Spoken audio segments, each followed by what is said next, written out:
When I want to increase workout motivation, get my testosterone levels going, improve focus, I do one very simple thing. This is the sharpest tool I have. I take a week off.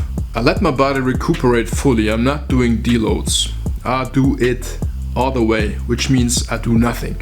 No training at all, just recovery, just resting up. I'm letting that connective tissue repair itself. I'm giving my body a nice break. Nobody can push endlessly. When you give yourself a break, just for a week, you will absolutely make strength gains, or at least that's my case. And whenever I took a break, I was always stronger, every single time, which means my body was not fully recovered. The only thing I care about is progress.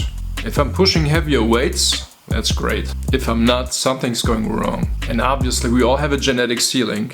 But if you're not making any progress, for sure you're doing something wrong. When you keep doing the same workouts with the same weights, with the same reps, and you're pushing the same weights all the time, your body will not adapt, your muscles will not grow. Why would they grow? They know exactly what you're going to do. Mike Mentor would suggest that you go for that set that seems impossible, but yet, if you do it, that's golden. That's the right thing. That's progress. Go for that set that seems impossible right now. Don't go for that set that you know you can do.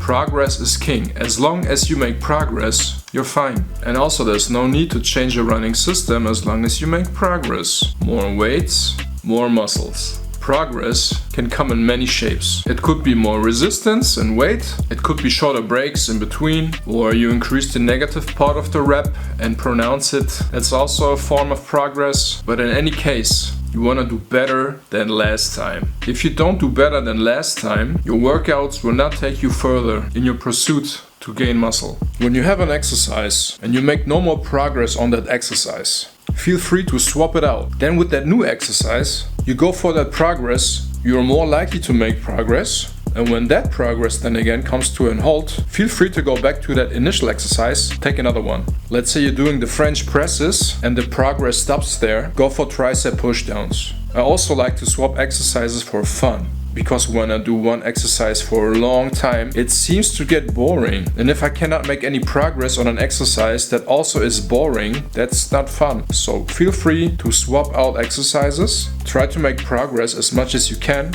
But when there is no more progress, switch it up. What I like to do in my week off is drastically reduce my caffeine intake. In a perfect world, I would stop drinking caffeine all the way, but I'm just too addicted. I remember one time I quit caffeine for 30 full days. The first week was hell. I was super tired. I would fall asleep at 3 p.m., which I never do. I was basically useless. I had very severe headaches and I was just good for nothing. But after a week or so, I was completely healed from my caffeine addiction. But right now, I'm not willing to go all the way down to zero caffeine. It's still a drastic reduction, but I'm not going all the way down. So when I will proceed with my workouts and I bump up that caffeine, for sure I will have a real boost. And when I'm on my week off, there's usually one moment in the shower where I feel like the energy is rushing into my body, and then for no reason I start shouting. Just like many people sing in the shower, which I also do, I have a rush of energy coming into my body. That's around 6 or 7 days of doing absolutely no workouts. And then I feel as if a lightning bolt comes through my body, and then I just go, "Whoa!" And that always happens in the shower. And that's the moment when I realize I'm fully recovered and my workout will be great. So why not recover fully? Go for a workout when you walk into the gym or you walk into your home gym and you know this workout will be great. Well, that's the way to go. Recover fully, have great workouts, and do it again. When I was 20 years old, I remember working out 5 times a week, and that first week was going great. The second week was okay. The third week was a disaster. I remember walking into the gym, doing that very first warm-up, then the first exercise, then I left the gym because I had no power in me, nothing. The muscle I wanted to work out seemed fine, but my central nervous system was fried. Caffeine did not help, as my sleep was good, but just that compounding effect of fatigue is super taxing on your central nervous system. At some point it's just too much. I can handle 5 workouts a week, but not endlessly. 2 weeks is fine with me, but then the third one, I'm in big trouble. Currently I'm working out 4 times a week, and that's all I can handle. And after my week off, I will do better. If working out 8 hours a day, every day, would increase my progress and give me more muscle, I would do that. But that's not the case. Let's not forget about recovery. Give yourself a break. Rejuvenate that zest, that pep in your step, that good feeling that you used to have when you walked into the gym. You can have it back. Don't just go through the motions. I think workouts are best when you have the maximum amount of energy running through your body and everything just almost seems effortlessly. You push and push, but that central nervous system is still up there and you are good to go, and that's the greatest feeling ever. You want to be in the zone, you want to have fun. The world outside will be shut down. There will only be you and your workout.